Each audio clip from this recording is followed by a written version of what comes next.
What's up guys and welcome. You are watching Fazi Fitness. So let's start this video with Samson Dauda, our reigning Olympia champion. So this is pretty much the physique update that we're gonna get before this year's Olympia. So have a look at the detail on his calves, on his legs, and it's pretty much clear that all he wants this time is to bring the condition, bring out the detail, and be absolutely undeniable. Now this is pretty much guaranteed at this point that this version of Samson Dauda that is loading right now, this is going to be the most ripped and the most conditioned version of him. So the one big question that almost everyone is asking right now is how much size Samson Dauda is gonna sacrifice, how much density and pop he's going to lose, especially in the areas like his back. The thing is, we will never know and we cannot really say until he steps on the stage, because even last year, when Samson won the Olympia, he wasn't the most shredded and the most ripped guy on the stage. He was overall the best physique on the Olympia stage last year, all around the best package, and he had that massive size difference over Hadi Chopin and Derek Lunsford, because both these guys, they weren't at their personal best, and Samson Dauda took full advantage of that. Now, it has been said about Samson Dauda over and over again that he's the only guy in this year's Men's Open Olympia lineup whose fate is in his own hands, and the man is doing what he was told to do to bring more detail and bring a much more conditioned package compared to what we saw at this year's Arnold. Now that being said, there is a high probability that Samson Dauda won't have his trademark wow factor come Olympia this year. A slight chance.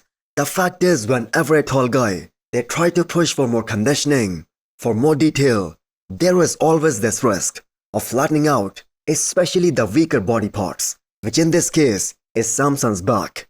Now Andrew Jack at this year's Arnold, that is a great example on how his legs from the front, they weren't looking as round and as bubbly as they did at Texas Pro last year, because he came in drier and in the best condition of his life, and in doing that, he lost a bit of size on his legs from the front. So only 2 more back workouts to go for Samson Dauda before he hits the Olympia stage. What are your predictions?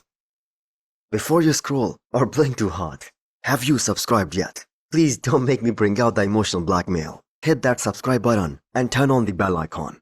It's free, it's painless, and that makes me look way cooler than I actually am.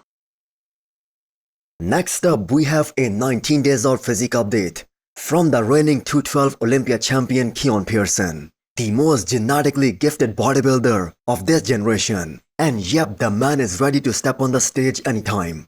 So flex Lois, during his long Olympia reign, he was also a very dominant champion. But there were some close calls, especially the one year 2014, where Eduardo Correa and Jose Raymond, they pushed him to his absolute limits. But with the way things right now are looking for Keone, I do not think there will be any close calls for as long as Keone decides to stay in the 212, because the man is like miles ahead of the whole competition here. Now there is zero chance that Sean Carida can beat him at this stage of his career, at this age. So there has to be a new guy who can push Keone, and there is definitely some great talent on the horizon even in the 212. But nowhere even close to perfection, the kind of perfection that Keone has. Now from the moment he walked out on the Olympia stage last year, it was game over. He was head and shoulders above his competition even last year. And based on this grainy look, they might take his conditioning up another notch. And we have been seeing throughout this year, he's already looking so much improved than last year. So out of all the Olympia champions, leading into the Olympia this year, he was the most dominating one even last year. And he might be even more dominating in 3 weeks' time. And just look at all the predictions of every class right now.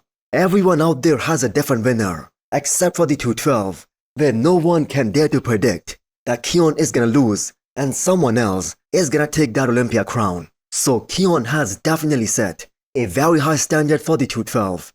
And the man is consistently improving on that. Now, wouldn't this be so much fun if they bring the winners of Classic, 212, Men's Physique, and the Men's Open to have a pose down at the Olympia just for the fun? It's gonna be so awesome to see Keone getting compared to the Men's Open Olympia champion. Next up, we have an update from the reigning Arnold champion Derek Lunsford. Now, for whatever reason, he's being counted out so much for this year's Mr. Olympia. So you have to go back in time and observe the year 2018, when everyone out there, they were sleeping on Sean Roden. May he rest in peace. So there was just one guy in the industry, his coach Chris Aceto, who said that Sean is gonna win the Olympia. And people were laughing at him at that time. And we know the rest is history. So if you have followed Chris Aceto and his work over the years, in fact, you do not have to go that far back in the history. Have a look at the Arnold Ohio this year and the predictions being made. Not even a single guy out there. They had Derek Lunsford winning that show. Even Chris Cormier, he changed his mind a couple of weeks before the Arnold. And I'm not gonna lie, most of us thought that there is just no way the legs on Derek are coming back or coming up in such a short time from the Olympia till the Arnold, as he looked totally unbalanced at the Olympia last year. And what happened at the Arnold, that is a soft reminder that the predictions, they do not mean anything. Now Derek also has a chip on his shoulder, especially after what happened at this year's Pittsburgh Pro, where he got a controversial win against the Mutant. And he's gonna step on the Olympia stage to prove a point one more time. So people keep on forgetting how young Derek is, and that means he can make improvements at a very fast pace and for a long time. Now at this point, there is just one question that Derek and Chris Aceto have to address at this upcoming Mr. Olympia.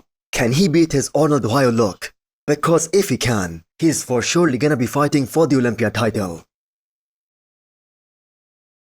So Ramon Dino is another guy who is being counted out from this year's Olympia title fight, and he was spotted training with Derek and Matheus Menegate just 3 weeks before the Olympia this year. So Matheus is the guy who lost to Niall Darwen at this year's Tampa Pro, and Niall actually placed behind him at the Olympia last year. So Matheus is also looking to improve on his Olympia placing, and his beef with Logan Franklin, that is also gonna be on full display come Olympia this year. So let me know what you guys think. Can Matheus beat a guy like Niall Darwen come Olympia this year? Now coming back to Ramon Dino, the most important thing at this point is how much more weight he has to lose to get down to his weight cap, as the man has been looking very ready for about 5 weeks now, and every single ounce that he loses from this point, that is gonna be detrimental to his physique, because he is also one of those guys who loses a lot of pop and a lot of fullness while trying to make the weight cut off. So most of the people out there, they have Mike Sommerfeld and Terence Ruffin fighting for the top spot. A guy like Logan Franklin believes that he's gonna be top 3 or maybe even higher. So let me know, what do you guys think? Will Ramon be in that top 3 or will he be fighting for this year's Olympia title?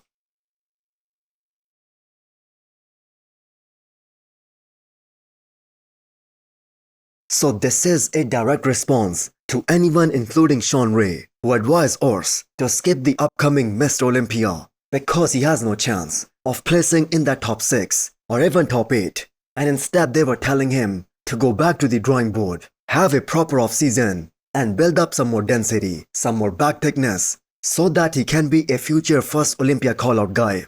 Now you cannot really blame Sean Ray, because there was this one episode on Fawad's podcast, and it was aired before Ors made his Men's Open debut, where he himself said that he isn't so sure whether he's gonna do the Olympia this year or not, because he has never been outside of that first Olympia call-out in his entire Classic Olympia career.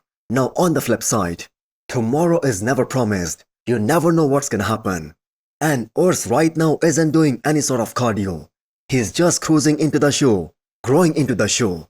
So the man is already in a great shape, and he will have a proper plan on how to tackle next year and 2026 season. So Ors kind of shocked the whole bodybuilding world by beating all those veterans in the Men's Open.